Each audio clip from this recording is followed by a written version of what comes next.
And therefore, since that's our goal, we will discover it anywhere we can to bring out those parts which are the best in these systems. And if those best parts in each system happen to be better than the others, we will then want to look at them to see whether or not we have something comparable in our art. If we do not have it, it would be a weakness. We would want to then augment it into our own system. If we could integrate it within the principles that we have, or adjust our system to add to it other principles so that it would be a more full and unified whole for the benefit of man. All right.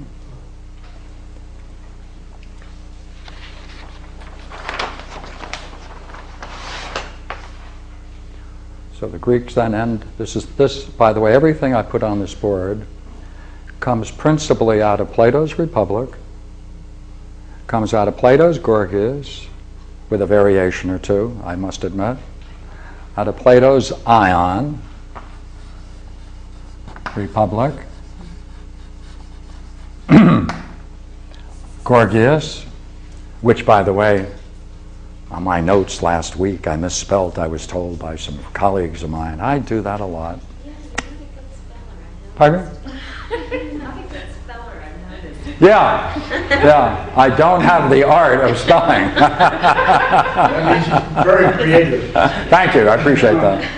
Sometimes to avoid it, you know, I can grasp the very nature of it, like.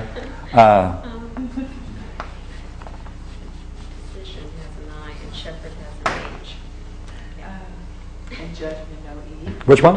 Judge Renoe, I mean. Oh yeah. See. How about this one? Oh dear. There should be a ZTI. There should be a T there.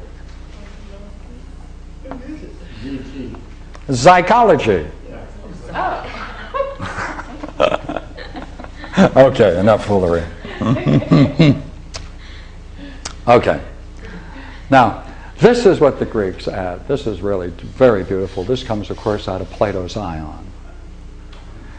And so, in the Platonic world, God functions in two ways. Of course, he inspires men. He inspires these systems, Homer.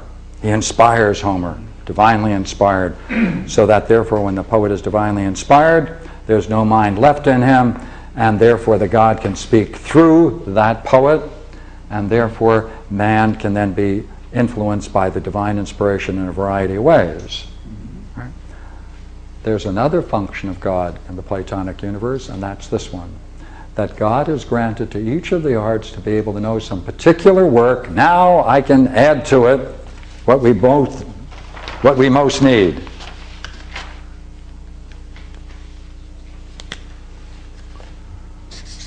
For the benefit of man. So that man can become more excellent as a man.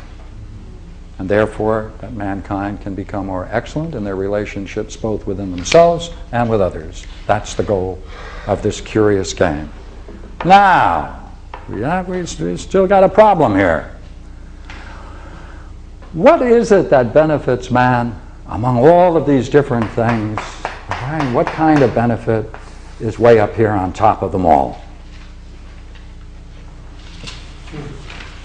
Now, each of these systems is going to make a claim for that. And in this respect, there's a great commonality to them all. And that is wisdom, where they are all wisdom traditions. But they may describe the experience or the state of mind of wisdom differently. Now, in the Platonic world, let me give you now the Platonic vision. And let's see if we can enter it into what we've been doing. To gain an insight into the nature of ultimate reality, right, which can only occur, of course, with the mind alone, that experience of the nature of ultimate reality, the experience, the impact it has on the soul of man, the experience itself is beauty, an overwhelming experience of beauty. It is experienced as a profound brilliant radiance.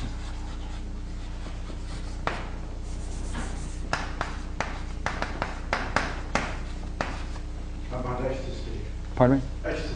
And that effect that has on him, right,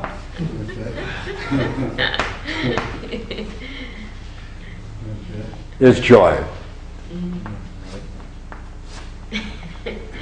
Now, what's curious about that experience, and the thing we need to know, is why that benefits the man who experiences it.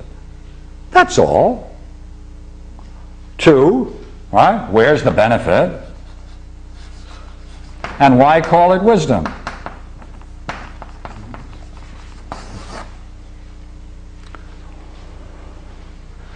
Well, in the Platonic vision, it follows that if you have this experience, you recognize simultaneously that there is no difference between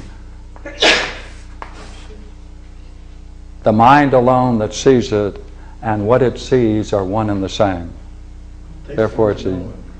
Pardon? Takes one to know one. Takes one to know one. That's right. Takes one to know one. So then, would you agree? He's smiling because he realizes that fundamentally his most basic nature is no different than this most profound, brilliant radiance, which is nothing other than the mind itself unfolding itself to itself. And if he can see that, he knows he's okay. That is to say, he knows there is goodness at the very heart of reality. And when you know that you're good and the nature of reality is good, does that benefit you? Yes, it does. That's a benefit. Now, why do they call it wisdom? Now, this is a real curious thesis, and I'm going to share it with you, all right? Wisdom is a very curious word. All the words connected with wisdom, Sabatina, all of those words. It has its root in this. You see, sight is always something there. Hearing is out there. But when you munch on a nice, juicy lemon, where is it? You're the lemon. Yes. No difference. Okay. Therefore, in this experience, no difference. And it's captured in the word wisdom. No difference. It comes from the use of the word taste.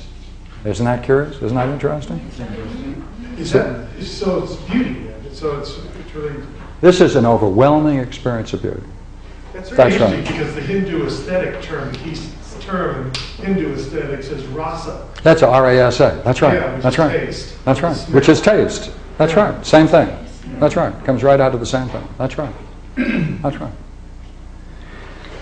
When they talk about the Kundalini, they mention all these things. That's right. See, one of these things then could be Kundalini Yoga, and therefore this person who has the art would have to see whether or not the addition of elements of Kundalini are necessarily part of this art that we're developing. So Starbucks That's right. is the highest. But Kundalini is not limited to yoga. Yeah, Starbucks. Starbucks is the highest. Heavenly dollars. Yes, nothing to do with that. Just Starbucks. The Kundalini is not limited to yogis. Yes. The Kundalini is tapped in all cultures. Absolutely.